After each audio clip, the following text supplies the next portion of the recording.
Welcome to State of the Offense. Today, we will break down the quarterback situations in the NFC North to help you for your fantasy football draft. The first quarterback covered today is the only new starter in the division, Jordan Love of the Green Bay Packers. This is the first time in over a decade where the Green Bay starter was not considered the best quarterback in the division. Love has only one start in his career against the Kansas City Chiefs in 2021. His most significant action in 2022 came against the NFC champion Philadelphia Eagles on the road in a primetime game. In those 9 dropbacks, Jordan Love looked like he could play. I have also watched Love in the preseason, but he didn't impress me as much as he did in his regular season appearance. The Packers have a solid offensive line, a good running back tandem, and a strong defense to support Love.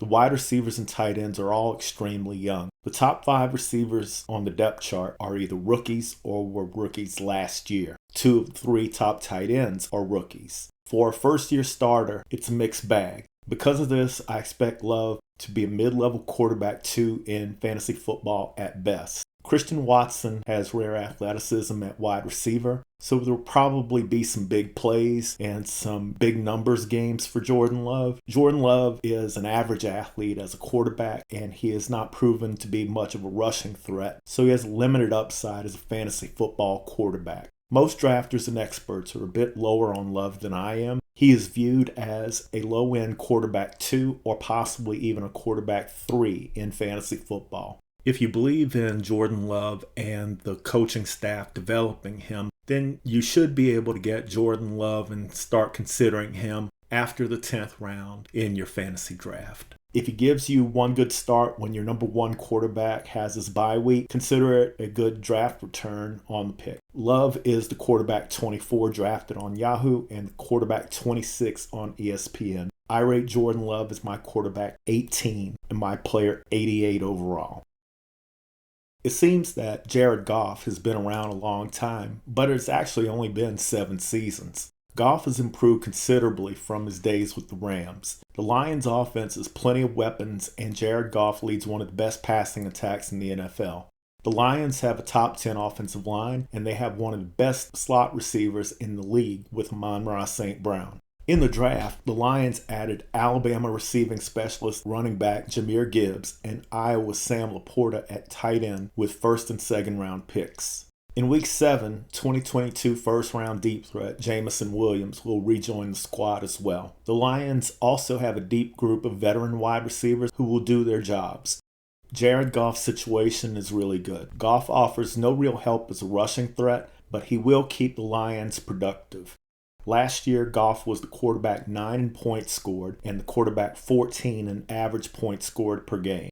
He is a borderline fantasy starter who should give you good totals if you are a late quarterback drafter. If he's your number 2, you're in good shape.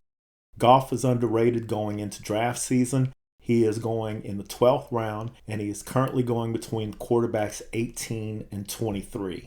Goff should do much better than this. I rate him as my quarterback 14 and my 80th player overall. I have not been getting Goff in mock drafts, even rating him as high as my quarterback 14. The Minnesota Vikings surprised a lot of people by winning the NFC North last year. The Vikings won a lot of close games, and their offense was exciting to watch again. Kirk Cousins is the epitome of a solid veteran quarterback. He's not spectacular in any attribute, but with the weapons he has in Minnesota, Cousins is guaranteed to finish in a good range of quarterbacks in fantasy football. Last year, Cousins averaged 24.8 points per game, which was good enough for the 8th best average in the league, and because he played in all 17 games, he actually finished with the 5th highest total points scored amongst quarterbacks. Not bad for a guy you usually can get in the 9th or 10th round of your fantasy draft. Kirk Cousins may have the best wide receiver tight end combo in the NFL with Justin Jefferson and TJ Hawkinson. The Vikings drafted a wide receiver in the first round as well. The offensive line is average at best, and Cousins was sacked 46 times last year. Cousins is also in a contract year, so his long-term security is at stake as well. Cousins is also getting drafted in the 11 to 14 range of quarterbacks selected, and he is ranked between 13 and 15 by most websites. Cousins is my quarterback 10, which is still lower than where he produced last year. He is my 66th player overall. but he's usually a guy I like to get around the 9th round as my quarterback too. Fantasy football is a game that rewards players who can contribute statistics in multiple forms. At the quarterback position, running quarterbacks are the most valuable players in the game. Justin Fields just pulled off a remarkable year as a running quarterback. Fields ran for 1,143 yards and 8 rushing touchdowns. By the way, that's better than Travis Etienne, who is actually getting drafted 2 rounds earlier than Justin Fields. Oh yeah, plus he gives you passing stats as well. The Bears have invested heavily in the wide receiver and tight end positions. The only wide receiver who was around when Fields was drafted is Darnell Mooney. The Bears traded for DJ Moore and Chase Claypool. They extended Cole Kmet, and they signed Robert Tonyan in free agency. The offensive line also received upgrades. The Bears believe that this is their guy. Fields has not progressed much as a passer yet. He was 26th in passing yards in the league. His lack of production in the passing game does worry me as a drafter some. I mentioned that Fields had a better year rushing than Travis Etienne earlier. If Fields contributes near the league average as a passer, he will finish as an elite quarterback in fantasy. I think that drafters are definitely sleeping on Justin Fields right now. He's the consensus quarterback 6, which I agree with, but I would take Fields in the late 2nd round or early 3rd round.